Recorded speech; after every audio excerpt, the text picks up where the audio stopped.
본 방송에서 제공하는 투자 정보는 투자 판단에 대한 조언입니다. 방송에서 제공하는 주식의 가치, 가격 상승 및 하락에 대해서는 방송사에서 보장하지 않습니다.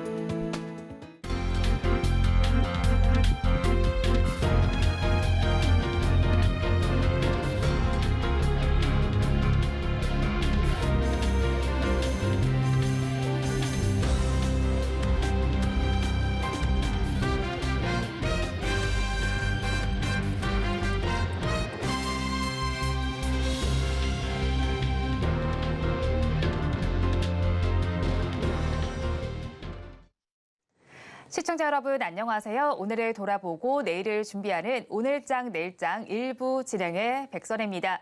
수능 당일인 오늘 우리 시장은 1시간 늦게 개장을 해서 1시간 늦게 마감을 합니다. 4시 반에 마감이 될 예정인데요. 이에 따라서 수능과 관련한 속설도 있습니다. 수능 당일에는 코스피 지수가 하락한다는 속설이 있는데 최근에 10년 동안을 바라본다면 코스피 지수가 수능 당일에 하락했던 것은 6번에 불과했습니다. 이런 속설을 믿기보다는 최근에 발표됐던 경제 지표, 경제 상황에 조금 더 집중을 해보시는 것이 좋겠습니다. 간밤에 미국 시장에서 발표됐던 경제 지표와 또 미중 정상회담 결과에 따라서 어떤 섹터가 수혜를 받을지 한번 바라보시면 좋겠고요. 또 오늘은 장중에 공매도와 관련한 속보가 계속해서 나왔습니다. 이 부분 저희가 방송을 통해서 조금 더 짚어드리도록 하겠습니다. 수능 당일인 오늘 시청자분들도 그리고 시험을 치르는 수험생 모두 힘내길 바라면서 방송 시작해 보겠습니다. 저희 방송은 유튜브를 통해서도 보실 수 있습니다. 유튜브 검색창에 서울경제TV라고 검색하시면 저희 방송과 함께 하실 수 있으니까요. 실시간 채팅에도 많이 참여를 해주시기 바랍니다. 11월 16일 목요일입니다. 오늘장 내일장 1부는 이 시각 보도본부로 시작하겠습니다. 앞서서 살펴보셨던 헤드라인 중에서 3가지를 골라서 심층적으로 다뤄보겠습니다. 오늘은 보도국 박세아 기자 나와 있습니다. 어서 오세요. 네, 안녕하세요. 첫 소식부터 알아보겠습니다. 우리나라 승용차 구매자 중에서 친환경차를 찾는 소비자가 늘고 있다는 소식이죠. 네, 올해 국내 승용차 구매자 10명 가운데 3명이 친환경차를 사고 우리 국민 100명 중 1명이 전기차를 보유한 것으로 나타났습니다. 한국자동차 모빌리티 산업협회에 따르면 올해 1월에서 9월 승용차 구매자 중 친환경차를 구매한 소비자 비율이 32.1%로 집계됐습니다. 10명 중 3명 이상이 친환경차를 선호한 셈인데요. 친환경차는 하이브리드차, 전기차, 수소차를 의미합니다. 승용차로 친환경차를 구매한 비율이 3분기 누적 기준으로 30%를 돌파하기는 올해가 처음입니다. 3분기 누적 기준 친환경차 구매자 비율은 2021년 20.4%에서 2022년 28.5%로 오르는 등 매년 증가세를 보이고 있습니다. 또한 친환경차 가운데 전기차 비율도 늘고 있습니다. 2021년 10월 기준 245명 중 1명이 전기차를 보유했지만 올해 10월 기준으로 100명 중 1명이 전기차를 운전하고 있는 것으로 나타났습니다. 네, 그러면 유가가 상승하면서 에너지 효율을 고려해서 친환경차를 찾는 소비자가 늘어났다고도 분석해 볼 수 있을까요? 네, 업계 관계자에 따르면 국내 소비자들이 에너지 효율을 고려하고 또 자동차 제조사들도 디젤 차량 비중을 축소하면서 친환경차 중에서도 하이브리드 차량 수요가 늘어난 데 따른 영향으로 보입니다. 에너지 효율과 환경 오염 등을 감안해서 국내에서 친환경차를 찾는 소비자가 늘고 있는 사회적 분위기와도 맞물린 결과로 풀이됩니다. 네, 다음 소식 알아보겠습니다. 복수 의결권 제도가 내일 시행됩니다. 여기서 벤처기업 10곳 중 7곳이 앞으로 복수 의결권 주식을 발행할 의사가 있는 것으로 나타났죠. 네, 벤처기업협회는 복수 의결권 시행을 앞두고 벤처기업 291개사를 대상으로 제도 도입 의사와 또 도입 시의 애로사항 파악을 위해서 실시한 설문조사 결과를 발표를 했는데요. 벤처기업 10곳 중 7곳이 향후 복수 의결권 주식을 발행할 계획이 있는 것으로 조사가 됐습니다. 내일인 오는 17일 시행 예정인 복수의결권 주식제도는 비상장 벤처기업이 투자 유치로 창업주의 의결권 비중이 30% 이하로 하락할 경우 창업주에게 한 주당 최대 10개의 의결권을 부여하는 제도입니다. 설문조사 결과 응답기업의 70.8%는 향후 복수의결권 주식을 발행할 계획이 있다고 답했습니다. 그러나 도입 시기에 대해서는 절반 이상이 구체적 계획이 없다고 답했고 이어 향후 3년 이내, 1년 이내 등의 순이었습니다. 시행 즉시 도입하겠다는 기업은 4.4%에 그쳤습니다. 이 제도의 시행과 관련해서 우려도 제기되는 상황이잖아요. 네, 이를 위해서 벤처기업협회는 다음 달 6일 중소벤처기업부와 함께 복수의결권 주식제도 도입을 희망하는 벤처기업을 대상으로 정책 설명회를 개최를 합니다. 앞서 중소벤처기업부가 대규모 투자를 유치한 기업과 가진 간담회에서 벤처기업 대표들은 복수결권 도입이 사실상 쉽지 않다고 밝힌 바 있는데요. 불경기로 투자주에게 투자를 받아야 해서 지분 희석이 빨라지기 때문에 복수결권에 대한 관심이 증가하고 있는 상황이지만 실제 도입이 가능한 기업은 거의 없을 것이라는 지적이 나오고 있습니다. 실제로 시장에서는 복수결권으로 인한 재무적 손실 우려, 또 의사결정 참여 권리 약화와 함께 이 무능한 창업자가 복수결권을 경영권 방어 도구로 활용할 경우 리스크가 강화될 수 있다는 우려도 큰 것으로 나타났습니다. 이 같은 우려에 대해서 이은청 중기부 벤처정책관은 시장의 우려를 고려해서 절차를 수직적으로 만든 만큼 복수결권의 효용을 입증한 뒤 하나하나 개선해 나가겠다, 이렇게 말했습니다. 마지막 소식 살펴보겠습니다. 이복현 금융감독원장이 은행권에 이어서 금융업계 그리고 보험업계에도 상생금융을 주문했습니다. 관련 소식 전해주시죠. 네, 금감원에 따르면 이 금감원장은 보험회사 최고 경영자 세미나 축사를 통해서 보험업계에 대한 당부 사항을 전했습니다. 이날 세미나에는 생명보험과 손해보험 등 보험사 CEO 40여 명, 또 협회장, 보험개발원장, 보험연구원장 등이 참석했는데요. 금감원장은 고금리 고물가 상황에서 가중되고 있는 서민들의 어려움을 고려해서 보험업권의 관심과 배려도 중요하다는 취지로 발언을 시작했습니다. 이어 보험회사들이 서민들의 짐을 나눠지게 된다면 보험 산업에 대한 국민적 신뢰가 더욱 두터워질 것이라면서 지속 가능한 성장 기반을 마련해야 한다고 덧붙였습니다. 앞으로 경제 위기 상황에 대한 대비도 좀 주문을 했죠. 네, 이 원장은 기존의 안전자산으로 인식되던 장기 채권에 주로 투자했던 실리콘밸리 은행 파산 사태를 언급하면서 우리에게도 시사하는 바가 크다며 위험에 대한 철저한 대비를 부탁드린다고 말했습니다. 이어 고객과의 장기 계약을 책임지는 보험사들은 현 상황에서 큰 위협으로 느껴지지 않는 위험 요인까지도 철저히 대비하고 관리할 필요가 있다고 지적했습니다. 또 보험사들은 정보통신 기술을 활용해서 새로운 상품을 개발하고 고객별 맞춤형 서비스를 제공하는 등 모든 프로세스를 효율적으로 개선해야 한다며 앞으로 보험사의 성공 조건은 영업 조직의 크기가 아니라 혁신을 통해서 좋은 가치를 제공하는 것이 될 것이라고 강조했습니다. 네, 오늘 이 시각 보도본부에서는 친환경차의 수요 증가부터 보험업계의 상생금융사 소식까지 전해드렸습니다. 보도국 박세아 기자와 함께했습니다. 오늘 말씀 고맙습니다. 계속해서 시황센터 연결해서 이 시각 시장 상황 알아보겠습니다. 최유정 캐스터가 준비하고 있습니다. 시황센터 최유정입니다. 오늘은 대학 수학 능력 시험일입니다. 현재 시험을 치르고 있는 우리 학생들을 위한 응원의 기운이 증시까지 번진 모습입니다. 오늘 양시장 소폭의 하락세로 출발해 보합권에서 등락을 보이다 현재 다시금 빨간불 켜낸 모습인데요. 연이틀 강세 보이면서 오늘장은 우려가 조금 있었는데 그 걱정 점점 덜어내는 모습입니다. 그렇다면 보다 자세한 지수 상황 코스피 먼저 살펴보도록 하겠습니다. 오늘 코스피 업종별로 살펴보면요. 태평양 물산이 강세를 보이면서 오늘 섬유 의복 업종 오름세 보이고 있고요. 이어서는 한국전력을 중심으로 전기 가스업도 두드러진 강세 보이고 있습니다. 오늘 코스피 지수 살펴보면요. 2483선에서 출발해 장 초반 상승 권역에서 움직이다가 이내 하락 전환했는데요. 하지만 낙폭을 점차 줄여가면서 상승 반전에 성공한 모습입니다. 현재는 0.03% 오른 2487포인트 지나가는 모습입니다. 이어서 수급도 살펴보도록 하겠습니다.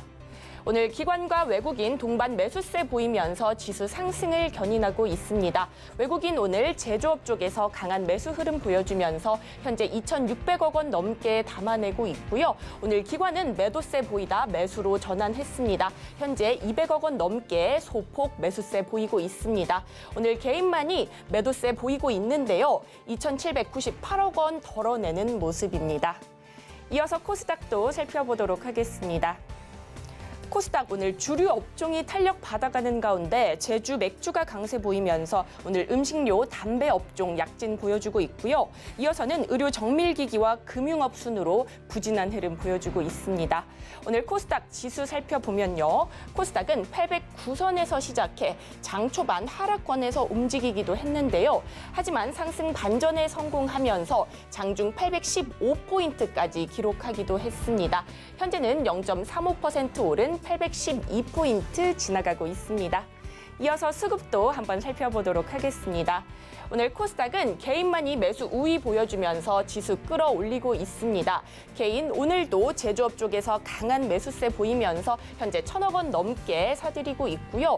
오늘 기관과 외국인 동반 매도세 보이면서 지수 하방 압력을 가해보지만 현재 물량을 조금씩 줄여나가는 모습입니다.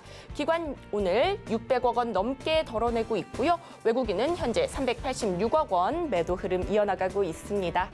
이어서 섹터별 흐름도 살펴보도록 하겠습니다. 먼저 상승하는 섹터 주류업 관련주입니다. 주류의 통신 판매를 허용해야 한다는 주장이 계속해서 제기된 가운데 주류의 인허가 및 유통 전권을 가진 국세청이 본격적인 해외 검토에 나섰다는 소식이 전해졌습니다. 국세청은 해외 각국의 주류 통신 판매 현황 및 기타 규제사항 연구에 대한 연구 용역을 발주했는데요. 이에 따라 와인과 맥주 등의 주류 통신 판매가 혹시나 이뤄지지 않을까라는 기대감이 더해지면서 오늘 관련주 일제히 강세 보이고 있습니다. 이 시각 흐름 살펴보도록 하겠습니다. 나라셀라 오늘 상한가에 진입했는데요. 현재까지도 풀리지 않으면서 7,300원에 거래되고 있습니다. 이어서는 제주 맥주가 강합니다. 오늘 상한가에 근접한 1,240원까지 올라가기도 했었는데요. 현재는 상승 탄력 조금은 둔화되면서 23%대 오름세 보여주고 있습니다. 이어서 하락하는 섹터도 살펴보도록 하겠습니다. 미국의 원유 재고가 예상보다 크게 증가하고 아시아 수요에 대한 우려가 커지면서 WTI는 배럴당 76달러까지 내려왔습니다. 미국의 석유 생산 규모가 하루 132만 배럴로 사상 최고치를 기록했고요. 또 중국의 정유 업체들의 석유 수요가 둔화됐다는 소식까지 들려오면서 급락세를 불러왔습니다. 이 같은 소식에 오늘 관련주 일제히 부진한 흐름 보여주고 있는데요. 이 시각 흐름 살펴보도록 하겠습니다. 오늘 흥구 석유가 4% 넘게 내리면서 8,920원에 거래되고 있습니다. 이어서 한국 석유도 약한데요. 오늘 2.84% 빠지면서 11,270원에 거래되는 모습입니다. 오늘 주류 섹터에 관해서는 이어지는 코너에서 조금 더 자세히 다뤄볼 예정이니까요. 계속해서 많은 시청 부탁드리겠습니다. 이상 시황센터 최유정이었습니다.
시시각각 변하는 시장의 이슈와 주가의 변동성에 투자 전략을 업데이트해보는 시간입니다. 오늘은 나도투자연구소의 이재규 본부장 나와 있습니다. 어서 오세요. 안녕하세요. 본부장님과 이야기 나눠볼 뉴스 화면을 통해서 살펴보겠습니다. 오늘의 첫 번째 뉴스입니다. 국세청은 해외 각국의 주류 통신 판매 현황과 기타 규제사항 연구에 대한 연구 용역을 발주했습니다. 국세청이 이번 연구의 목적을 통신 판매를 허용 중인 국가의 주류 접근성을 낮추기 위한 별도 규제에 대한 연구 검토와 관련 규정의 개선 방안이라고 밝혔는데요. 관련해서 주류업 섹터에서는 강세 흐름이 관찰이 되고 있습니다. 자세한 내용 짚어보겠습니다. 네, 국세청과 와인과 주류 등의 온라인 판매를 허용한다는 소식 속에서 주류 섹터 전반이 강세를 보이고 있습니다. 특히나 나라셀라의 경우에는 지금도 상한가 흐름을 계속해서 이어가고 있는 모습인데 이 주류업 자체는 살펴보면요, 이제 온라인 판매 소식도 있지만 앞서서 가격 인상 소식까지 전해지면서 앞으로도 상승 동력이 될 것이다라는 판단이 드는데 본부장님 의견은 어떠실까요? 네, 지금 주류 관련 기업들 같은 경우 주가 흐름이 굉장히 괜찮습니다. 우리나라 시장이 지금 반도체라든지 2차 전지에 계속해서 관심도가 높은 상황이지만 주류 관련주 중에서 대표주라고 할 수 있는 하이트진로 같은 경우는 좀 이전부터 주가가 계속해서 올라오고 있었던 모습이죠. 방금 전에 말씀하셨던 것처럼 이 판가 인상에 대한 메리트도 있는 상황에서 현재 이 온라인 판매까지도 검토가 되고 있다는 부분들이 호재성으로 작용을 하고 있는 것 같습니다. 그런데 우리가 이 부분 같은 경우는 사실 현재까지만 놓고 봤을 때는 검토 단계에 들어가 있는 상황이기 때문에 어떻게 보면 확정되어 있는 게 아니죠. 그렇기 때문에 주가 같은 경우는 좀 일시적인 테마성 트레이딩으로 접근할 필요가 있다는 말씀을 드리고 싶습니다. 물론 방금 전에 언급하셨던 나라셀라 같은 경우는 매출액 대비해서 영업이익도 잘 나오고 시가총액도 어떻게 보면 저평가가 된 기업이기 때문에 이제 매매의 관점에서는 다음 주에도 충분히 좋은 모습이 나올 수 있을 것 같은데 이 주류에 관련되어 있는 이런 정책적인 모멘텀 하나만 가지고 지금 당장 모든 주류 업종들이 우상향을 할 가능성은 낮다라고 보고 있습니다. 일단은 확정된 부분이 아닌 만큼 앞으로 나올 뉴스를 조금 더 체크를 해보시면 좋겠는데 나라셀라 앞서서도 언급을 해드렸는데 우리나라 1호로 와인 유통 상장사입니다. 그런데 사실 와인 업계 자체가 실적이 그다지 좋지도 못했고 상장한 이후로도 주가가 지지부진한 상황입니다. 그렇다면 오늘 이렇게 온라인 판매가 허용됨에 따라서 나라셀라 주가 대전환점을 또 맞이할 수도 있을까요? 네, 전환점이 될 수 있다라고는 생각하고 있는데 네. 대전환점이라고 말하기는 좀 어렵지 않다. 대까지 좀 붙이긴 그런가요? 좀 그렇다라고 생각을 하고 있습니다. 왜 그러냐면 우리가 어쨌든 이 주류 업종이라는 게 원래 없던 게 생긴 것은 아닙니다. 다른 나라에도 주류 업종들이 있고 우리나라에도 있죠. 그렇기 때문에 우리가 성장성으로 성장주, 2차 전지 같은 성장주라고 보기는 좀 어려운 부분이고 그렇다라고 해서 가치주라고 판단하기도 좀 어렵죠. 그렇기 때문에 주가의 흐름에 대해서는 좀 애매함이 있다라는 말씀을 드리고 싶고 그리고 방금 전에 말씀드렸던 것처럼 그래도 이제 기업의 가치 대비해서 현재 주가 수준이 높다라고는 판단하지 않기 때문에 추가적인 반등은 이어질 가능성이 높다라고 보고 있습니다. 상장된 지가 얼마 되지 않았기 때문에 보호 예수가 언제쯤 풀리는지 우리가 좀 파악을 해봐야 되는데 제가 죄송하지만 파악은 못했지만 네. 보호 예수 물량이 풀리는 시기가 아니라고 한다면 저는 여기서 주가적인 흐름상으로는 추가 상승의 가능성이 높다라고 보고 있습니다. 어제 대비해서 거래 대금이 지금 4,000%가 나왔어요. 어제 거래보다 40배가 더 나왔다라는 건데 이런 건 일반적으로 개인 투자자분들이 매수해서 들어올 수 있는 거래 대금이 아닙니다. 그러니까 연속성을 어느 정도 가져갈 수 있다라고 보고 있고 저는 이 주류와 관련된 이슈가 앞으로 부각이 된다라고 한다면 일주일 그 이상도 가겠지만 주류에 관련되어 있는 이슈가 이제 좀 단발적으로 끝나게 된다면 다음 주 정도까지는 시세가 나오겠지만 그 이후에는 조금 조심할 필요가 있다라는 말씀을 드리도록 하겠습니다. 근데 이게 만약에 정책적으로 계속해서 부각이 되고 논의가 된다면 이건 또 어떻게 보면 굉장히 큰 재료가 될 수도 있으니까 일단은 검토를 하고 있더라고요. 다른 나라에서 어떤 식으로 하고 있는지 프랑스나 영국 같은 경우는 일부 허용을 하고 있고 시간 제한을 둔다든지 일본 같은 경우는 소형 주류에 대해서는 판매를 지금 허용하고 있다라는 그런 부분들 제가 체크를 좀 해봤는데 미국 같은 경우도 이제 기본적으로는 허용을 하고 있는데 주마다 이제 그 원칙 자체가 좀 다르게 적용이 되고 있다라고 합니다. 그래서 이 부분에 대해서 우리나라 당국에서 국세청 쪽에서 실제로 주류를 통신 판매할 수 있도록 온라인 판매할 수 있도록 조치를 취할 것인지에 대한 그런 의중이라고 할까요? 그 부분이 분명하다라고 한다면 추후에도 계속해서 부각될 가능성이 높으니까 그때는 굉장히 큰 메리트가 될 수 있다. 이렇게 말씀드리도록 하겠습니다. 네, 나라셀라의 경우에도 추가로 상승할 모멘텀이 있기는 하지만 아직까지 정책이 검토 중인 단계입니다. 확정이 될 때까지는 역시나 또 시일이 필요할 것으로 보이니까 한번 계속해서 체크를 해보시면 좋겠습니다. 이어서 다음 뉴스 화면을 통해서 살펴보겠습니다. 오늘의 두 번째 뉴스입니다. 비트코인이 올해 최고가를 경신하면서 가상자산 관련주가 장 초반 일제히 올랐습니다. 오늘의 상승세는 비트코인이 5천만 원을 회복한 영향으로 풀이가 되고 있는데요. 업비트를 기준으로 우리나라 비트코인 가격은 5,018만 8천 원을 기록 중입니다. 관련해서 오늘 가상화폐 섹터 전반에서는 강세가 나타나고 있습니다. 자세한 내용 짚어보도록 하겠습니다. 네, 현물 ETF 승인 기대감 속에서 가상자산 관련주들도 여전히 좀 들썩이고 있습니다. 거기에 비트코인이 최고가를 돌파했다는 소식까지 전해지면서 오늘 비트코인 관련주, 이제 가상자산 관련주 전반적으로 훈풍이 불고 있는데 사실 이 가상자산 관련주는 일단 가상자산의 흐름이 먼저 중요하잖아요. 최근의 동향이 어떤가요? 네, 최근에 이 비트코인의 가격이 계속해서 올라오고 있죠. 저도 이렇게 많이 올라갈 줄 몰랐는데 굉장히 탄력적인 모습을 보이고 있습니다. 게다가 말씀하셨던 것처럼 이 비트코인 가상화폐에 대한 가상자산에 대한 ETF 승인, 현물 승인 가능성이 높아지면서 시장에서 부각이 되고 있는데 실제로 ETF 현물이 승인된다라고 한다면 그 기관들에서 이 비트코인을 일정량은 보유를 해야 된다라고 합니다. 그렇기 때문에 큰 기관의 자금이 유입될 가능성이 높다라고 보고 그런 관점에서 계속해서 수급이 유입되고 있다라고 판단하고 있습니다. 그리고 내년에는 이제 반감기라고 하죠. 우리가 이제 주식으로 따져보자면 유통 주식수가 이제 별로 없는 거예요. 품절주처럼 이렇게 물량이 없기 때문에 계속해서 가치가 올라갈 수 있다라는 관점에서 비트코인을 비롯한 뭐 가상화폐들이 주가라고 표현하기도 좀 그런데요. 가상화폐의 가격들이 계속해서 올라가고 있는데 네. 워낙에 탄력적으로 움직이다 보니까 그와 관련돼서 가상화폐 거래소를 운영하고 있는 뭐 빗썸이라든지 업비트의 지분을 가지고 있는 우리나라 상장 기업들의 주가의 변동성이 커지고 있습니다.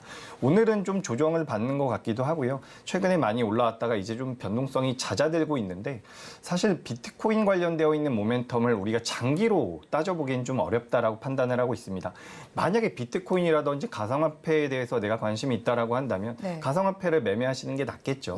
그렇기 때문에 우리가 주식 관점에서 봤을 때는 관련되어 있는 기업들 같은 경우는 연속적으로 우리가 길게 보기보다는 지금 이제 탄력적인 이 테마 쪽에 편승을 해서 따져보시는 게 좋을 것 같고 지금 우리나라 시장이 뭐 최근에 좀 괜찮아졌다라고는 하지만 시장 자체가 굉장히 좋은 건 아니잖아요. 네. 그렇기 때문에 큰 업종이나 큰 섹터에 대규모 자금이 유입되지 못하고 있으니까 테마주들이 좀 더 활개를 치고 있다라고 판단하고 있습니다. 그래서 저는 결론을 말씀드려보자면 트레이딩 관점으로 저는 다 괜찮습니다. 네. 긍정적인 말씀을 드리는데 트레이딩 관점으로 접근을 한다라고 한다면 주가가 하락을 했을 때 대응할 수 있는 손절 라인대를 반드시 잡고 접근을 하셨으면 좋겠다라는 말씀 드리겠습니다.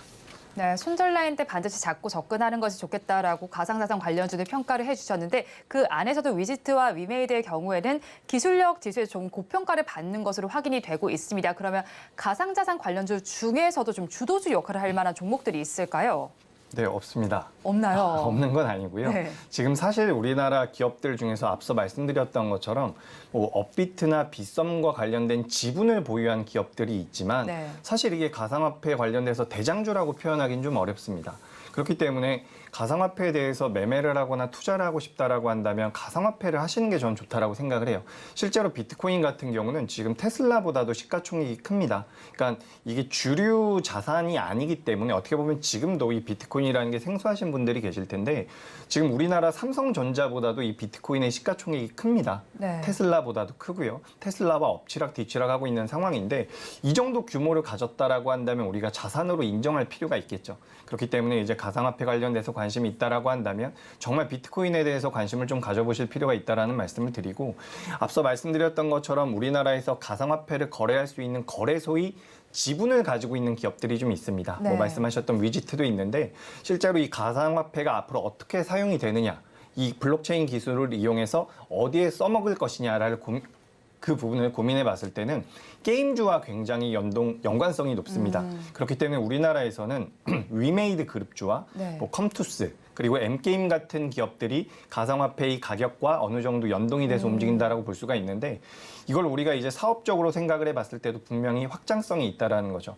우리가 이제 가상화폐에서 돈을 벌어서 게임 쪽에서 그걸 재화처럼 사용을 할 수가 있다라는 겁니다. 네. 그래서 우리가 예전에 많이 부각이 됐었던 뭐 메타버스 같은 경우도 게임 내에서 우리가 경제 활동을 할 수 있다라는 그런 메리트가 있었던 건데 그런 메리트도 전부 다 가상화폐와 가상자산과 연동이 될 수 있다라고 보시면 좋을 것 같습니다. 그래서 저는 대표 종목군을 고르기보다는 네. 게임주를 좀 엮어서 생각을 해보시는 게 도움이 될 수 있다라는 말씀을 드리고 굳이 기업을 하나 꼽아보자면 네. 갤럭시아 머니트리라는 기업이 있습니다. 이 기업 같은 경우는 어떤 거래소의 지분을 가지고 있다라기보다는 네. 가상화폐를 이제 원화로 환전을 해서 사용할 수 있게끔 해주는 네. 그런 시스템을 가지고 있기 때문에 가상화폐 시장이 성장을 하게 된다면 그에 따른 수혜를 받을 수 있는 뭐 동시다발적으로 수혜를 받을 수가 있겠죠. 뭐 업비트뿐만 아니라 빗썸뿐만 아니라 관련돼서 가상화폐 쪽이 좀 부각이 되면 이 갤럭시아 머니트리라는 기업은 실제로 좀 외형 성장도 가능할 거라고 보니까 이 정도로 좀 참고를 하시면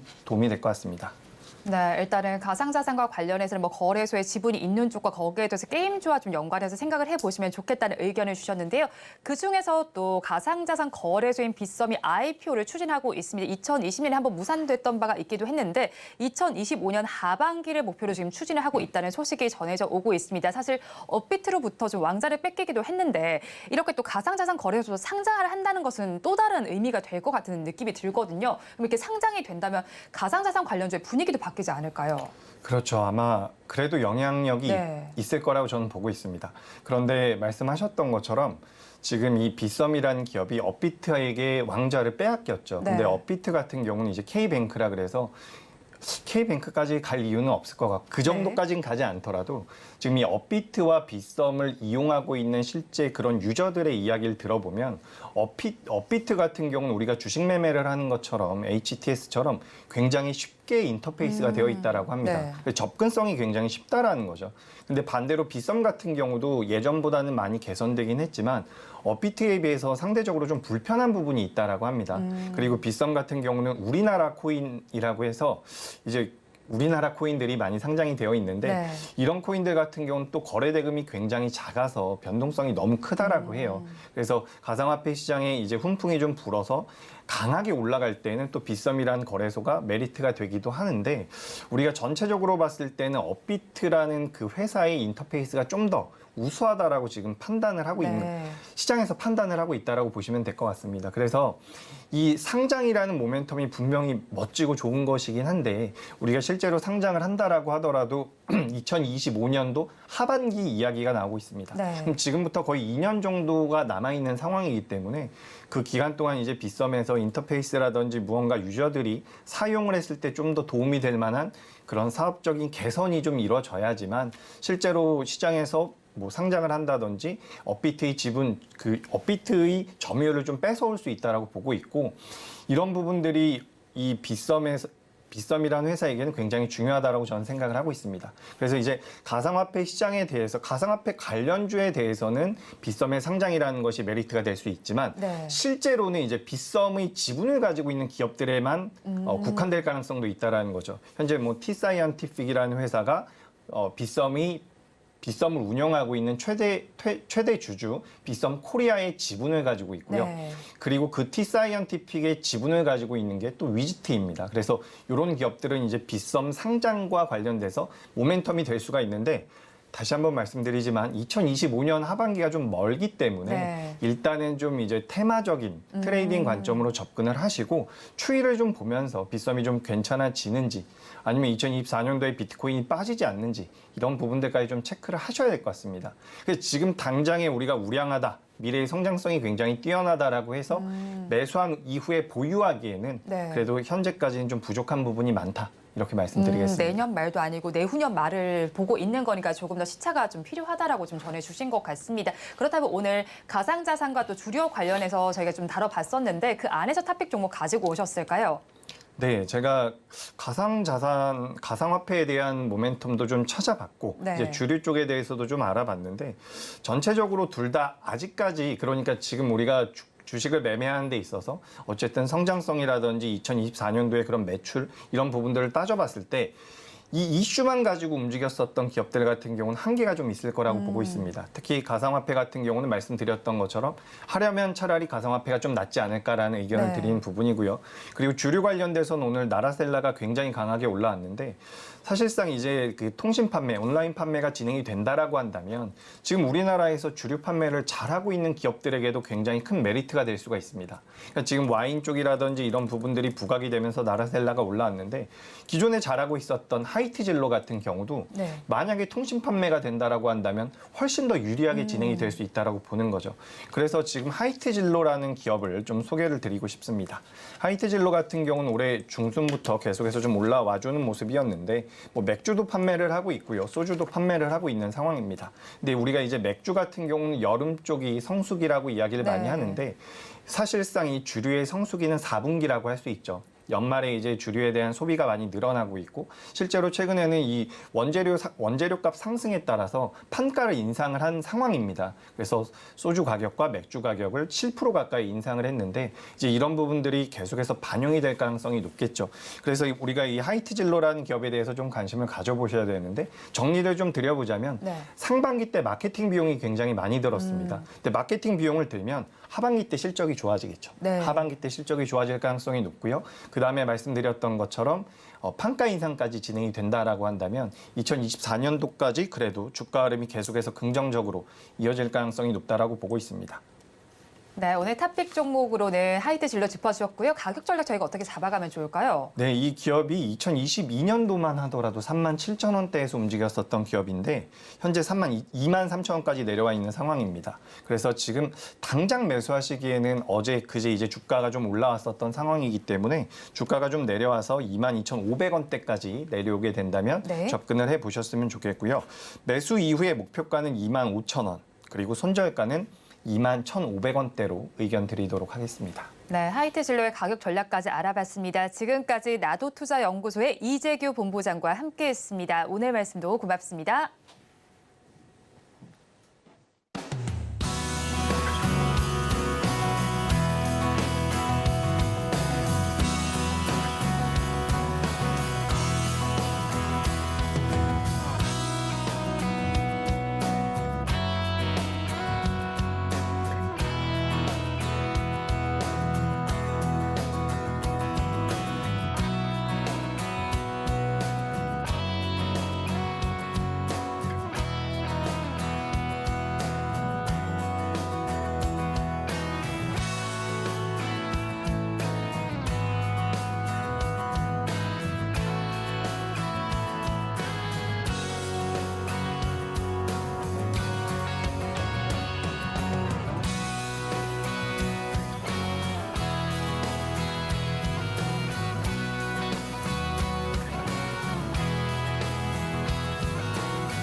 마켓리더의 시선으로 글로벌 경제와 산업 트렌드를 체크하고 이걸 수익으로 연결해보는 시간, 고수의 선택 시간입니다. 오늘은 김한진 이코노미스트와 함께합니다. 어서 오세요. 네, 안녕하세요. 박사님과 이야기 나눠볼 주제 화면을 통해서 살펴보겠습니다. 오늘의 주제입니다. 미국에서는 소비자 물가 지수에 이어서 생산자 물가 지수도 발표가 됐습니다. 안도 랠리를 이어갔는데 금리 인하 기대감이 더욱더 커지고 있습니다. 이 안에서 증시 전망 어떻게 하시는지 자세한 내용 짚어보겠습니다. 네, 글로벌 증시는 둔화된 CPI 환호를 하고 있습니다. 특히나 2년 만에 근원 CPI가 최저 수준으로 내려간 모습입니다. 미국의 인플레이션 이제는 안정권에 접어들었다고 판단해봐도 괜찮을까요? 네, 하반기 들어서 많이 떨어지지 않을까, 조금 끈적끈적한 물가가 계속되지 않을까 염려를 많이 했었는데 네. 예상과는 달리 조금 보폭을 크게 떨어지고 있습니다. 지난달 물가가 헤드라인은 3.2, 말씀하신 대로 근원은 4.0을 찍었는데 예상치보다는 훨씬 낮은 수준에서 이제 형성이 네. 됐고요. 특히 휘발유 가격이 5% 떨어지면서 에너지 가격이 물가를 끌어내렸다 이렇게 해석을 할 수가 있는데요. 지금 여러 가지 지표를 살펴보니까 소비자 물가의 구성 항목이 한 31개가 되는데 그중에서 한 7개 빼고 거의 한 항목 중에서 70%의 항목들이 떨어졌더라. 나머지 퍼즐이 이제 주거비인데 주거비도 조금 떨어지고 있기 때문에 내년도에 조금 연준이 생각하는 물가 안정, 디스인플레이션 환경이 조금 더 강화되지 않을까. 네. 연준 입장에서는 아직 뭐 다리를 뻗고 잘 정도는 아닌데요. 그래도 아유 다행이다. 네. 조금 이제 한숨을 약간 돌리는 그런 정도의 저는 물가 수준이 충분히 지난달 물가 수준이었다고 평가합니다. 연준도 어느 정도 적합하다고 판단할 만한 네. 수준인 거죠. 그러면서 이제 CPI가 발표가 되면서 사실 시장에는 금리 인상 종료 기대감에 더해서 한 발 더 나아가서 이제는 금리 인하 기대감까지 더해지고 있습니다. 여기에 베팅하는 투자자들도 늘고 있는데 그렇다면 연준이 내년 5월에 금리를 인하할 가능성은 어느 정도나 된다고 보실까요? 시장은 뭐 내년 5월을 조금 가장 가능성을 높게 네. 찍고 있는데 제 개인적인 생각에는 좀 내년 5월보다는 조금 늦어지지 않을까. 뭐 한 9월에서 뭐 10월 정도. 그러니까 뭐 3분기에서 4분기 초입, 가을 정도의 첫 금리 인하가 있지 않을까라고 생각을 하는데요. 그것은 사실은 바꿔 말씀드리면 내년 한 1분기, 2분기, 3분기까지도 미국 경제가 아주 나쁜 것은 아니다. 네. 그러니까 연준 입장에서는 경기가 조금 확실하게 식어야 거기서 이제 금리 인하를 단행할 명분도 있고 또 물가도 당연히 이제 떨어질 거기 때문에 금리 인하를 안 할 이유가 없어지는 그런 매크로 환경이 조성이 되는데 지금 예상으로는 뭐 최근에 뭐 소비 지출이라든지 또 지난번 뭐 3분기 GDP도 나왔고 그래서 지금 4분기 전망도 지금 속속들이 나오고 있는데 전체적으로는 아직 미국 경기가 지금 3분기를 피크로 조금 떨어질 거는 같아요. 네. 그런데 내년 상반기에 정말 연준이 금리를 내릴 정도로 그 정도로 조금 경기가 식을 거냐, 경기가 소위 뭐 부러질 거냐라는 것은 조금 의문이 있습니다. 그 이유는 미국의 고용 시장이 여전히 200만 명 이상이 지금 일자리가 부족한 상태. 그 얘기는 기업들은 사람을 구하고 싶은데 조금 일하려고 하는 사람이 아직도 부족한. 네. 임금이 천천히 떨어진다는 얘기거든요. 또 내년도에 좀 주거비가 크게 떨어지지 않을 가능성이 있는 게 지금 그 모기지 금리가 높다 보니까 소위 집을 가진 사람들이 집을 안 내놓습니다. 그러다 네. 보니까 신규 주택은 천천히 지금 착공이 되고 있는데 기존 주택의 판매는 굉장히 저조한 상태라서 이 부분이 내년도 주거비 물가를 조금은 잡을 안정은 되겠지만 우리가 생각하는 것만큼 그렇게 큰 폭으로 안정되면서 CPI를 떨어뜨릴까라는 것에 대해서는 약간 조금 의문이 있는 그런 상태입니다. 일단 금리 인하 시점은 5월보다는 그 이후가 될 것으로 예상된다고 정리를 해주셨고요. 또 기대 인플레이션에 대해서도 살펴봐야겠습니다. 4.4%로 집계가 됐는데 지난 달보다는 상승한 수치로 집계가 됐습니다. 그간 파월 의장의 경우에는 미국인들의 인플레이션 인식 상태에 대해서 언급을 하지 않았습니까? 그런 만큼 이번 기대 인플레이션을 어떻게 해석하면 좋을까요? 네, 이번 기대 인플레이션을 보니까 뭐 약간 정치적 성향이 있어서 네. 저도 조금 재밌어했는데 공화당 지지자들은 좀 정치적 성향이 네. 설문조사를 통해서 기대 인플레이션이 만들어지는 거니까 공화당을 지지하는 사람들의 인플레이션, 기대 인플레이션은 굉장히 높게 나왔고요. 그러니까 바이든 정부가 잘못하고 있기 때문에 기대 인플레이션을 조금 높게 바이든 정부를 좀 비판적으로 보는 네. 거죠.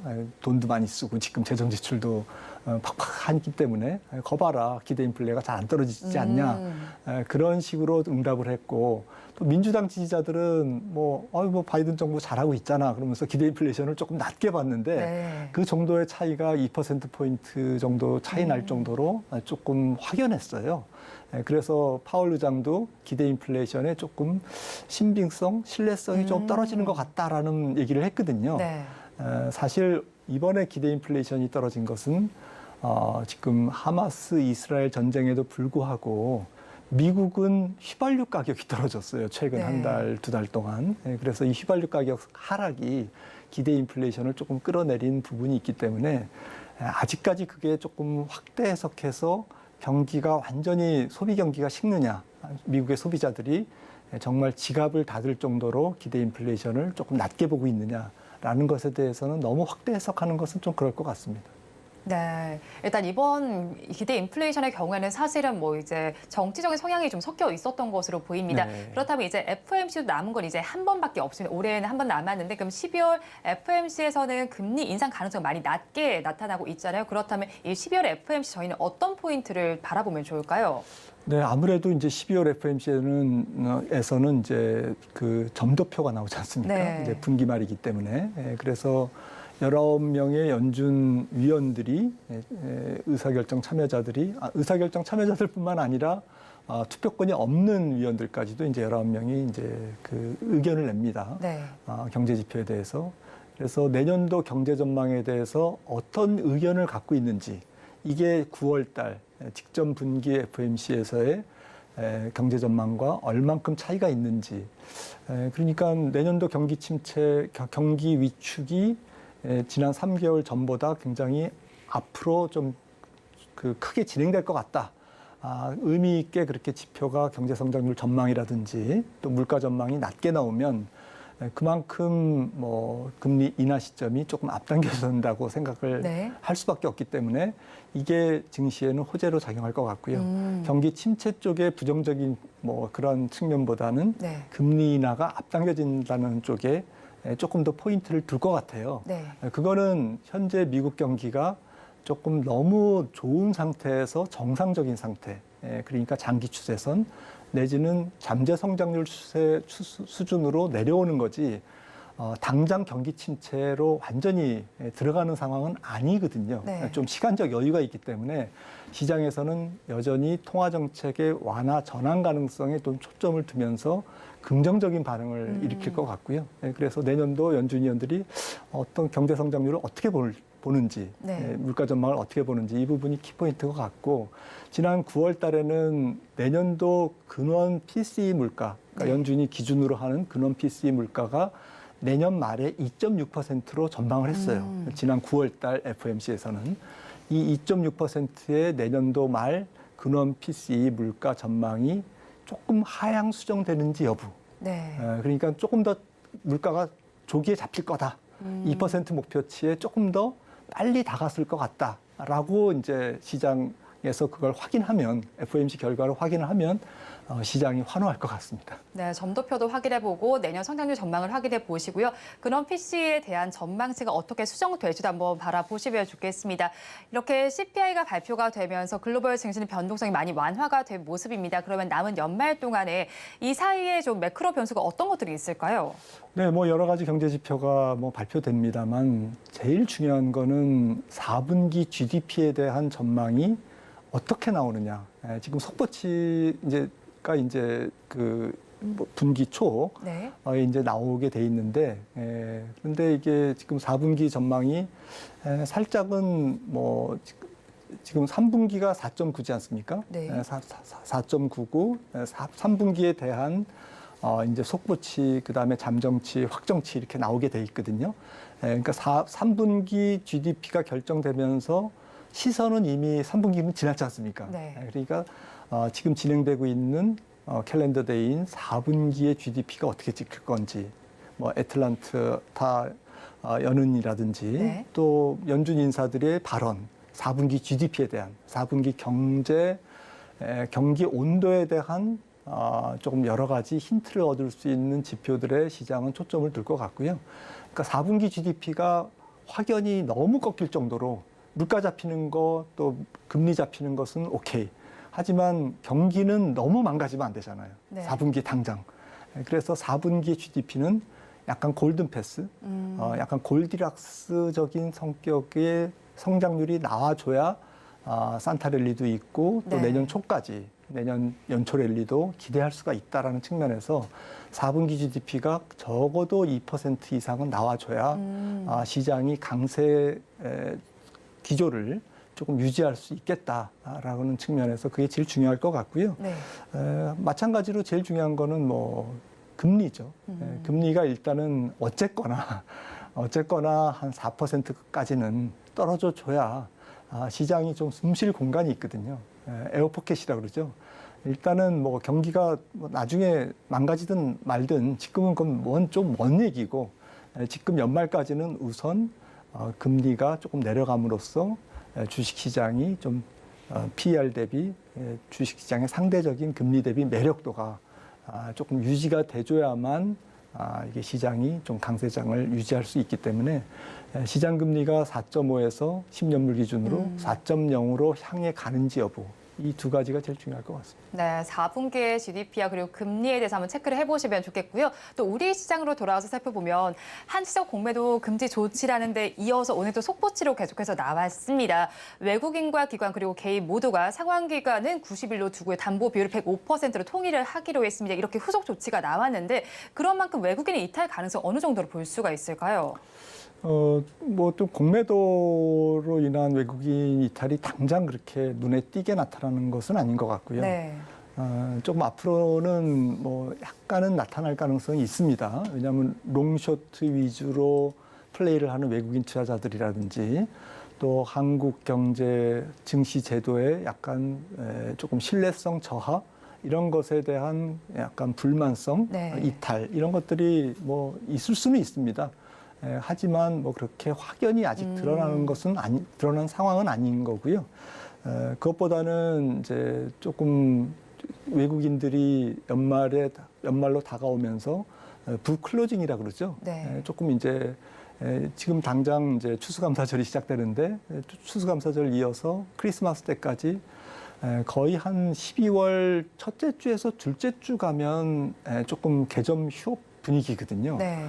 그러니까 시장을 떠납니다. 휴가도 가고. 그러니까 외국인들의 매매가 조금 소극적이고 거래 자체가 이제 조금 부진해질 수밖에 없는 상태라는 것이 이제 조금 공매도로 인한 것이 아닐까? 네. 이렇게 우려로 이제 조금 사람들이 확산을 조금 할 수는 있겠지만 공매도라기보다는 좀 계절성, 네. 계절성이 조금 같이 어우러져서 외국인들의 조금 소극적인 매매로 이어질 것 같고요. 금리가 떨어지고는 있습니다만은 여전히 높은 수준이잖아요. 그러니까 글로벌 펀드 플로우를 보시면은 아주 공격적으로 해외 주식을, 그들 입장에서는 뭐 한국 주식이나 뭐 이렇게 신흥국 주식을 특히 조금 적극적으로 사들어가는 그러한 상황은 아니거든요, 아직까지는. 네, 그래서 그런 측면과 이제 말씀드렸던 연말의 계절성, 이게 합쳐져서 외국인들은 조금 뭐 연말까지는 소강 상태. 그래서 국내 기관과 뭐 여러 가지 뭐 개인들의 그런 힘겨루기에 따라서 조금 종목별로 움직이는 변동성을 보일 것 같습니다. 외국인이 지금 이탈하는 요인은 사실 뭐 공매도 금지 효과라기보다는 그래도 계절적인 요인에 조금 더 무게가 실리는 것 같습니다. 그런데 이렇게 공매도 금지 조치로 인해서 사실 섹터별로 좀 살펴봤을 때는 2차 전지와 바이오 섹터가 좀 수혜를 받지 않을까라는 시각도 있거든요. 추세적인 변화점을 맞이할 수 있을까요? 추세적인 변화는 조금 어려울 것 같고요. 펀더멘탈로 움직이기 때문에 주가라는 게 중장기적으로는 네. 그렇지 않습니까? 그러니까 뭐 약간 이벤트성으로 뭐 2, 3일 뭐 내지는 뭐 일주일 이렇게 움직일 수는 있겠지만 그렇게 장기간 뭐 이렇게 그 주가의 레벨이 추세가 바뀌어질 정도의 위력은 없을 것 같고요.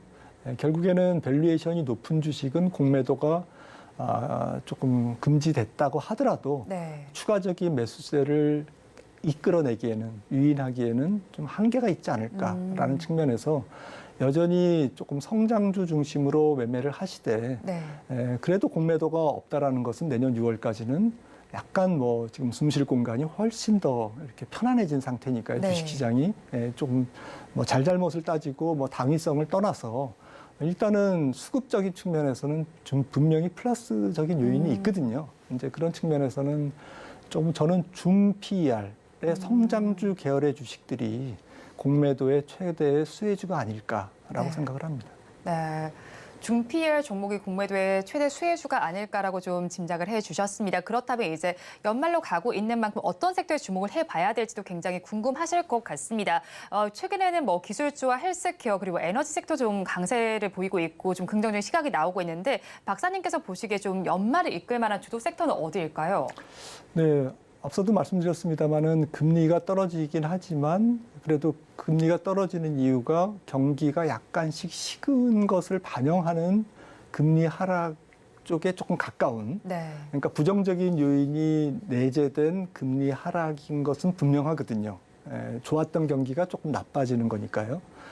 그런 상태에서 전 세계적으로 조금 제조업단에서 교육 부진이 계속되면서 또 중국 경제도 사실 조금 불확실성이 아직까지는 있고, 그런 측면에서는 여전히 지수 전체가 조금 추세적으로 올라가기에는, 슈팅하기에는 한계가 있을 것 같고, 그렇다고 보면 하단이 제어된, 확인된 상태에서 약간 변동성 장세, 박스권 장세가 이어진다고 하면 거기서 앞서 말씀드린 대로 좀 공매도의 수혜주라든지 네. 아니면 4분기 실적 호전주라든지, 그러니까 PR이 너무 높은 종목인데 공매도가 해지됐으면 그거는 좀 사고 싶지만 수급적으로는 좋지만 밸류에이션이 약하니까 네. 사람들이 이제 안 살려고 하는 거죠. 외국인이나 기관들이.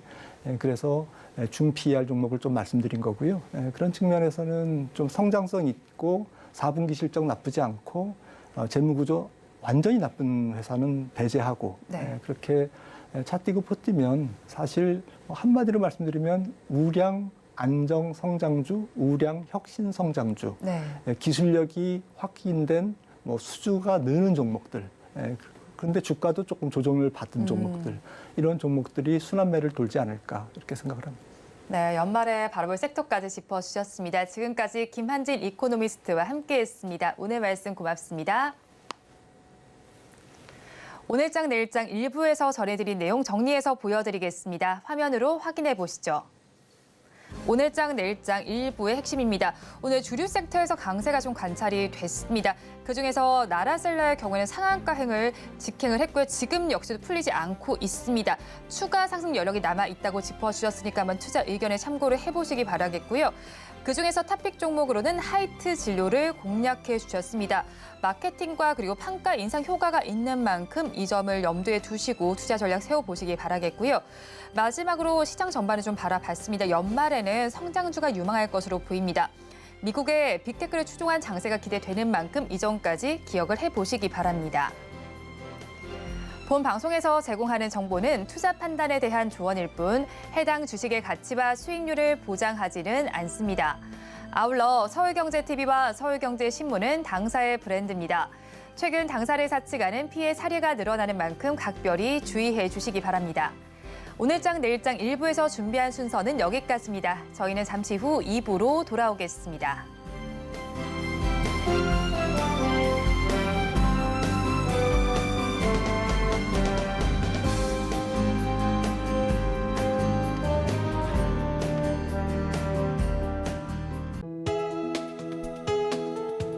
본 방송에서 제공하는 투자 정보는 투자 판단에 대한 조언입니다. 방송에서 제공하는 주식의 가치, 가격 상승 및 하락에 대해서는 방송사에서 보장하지 않습니다.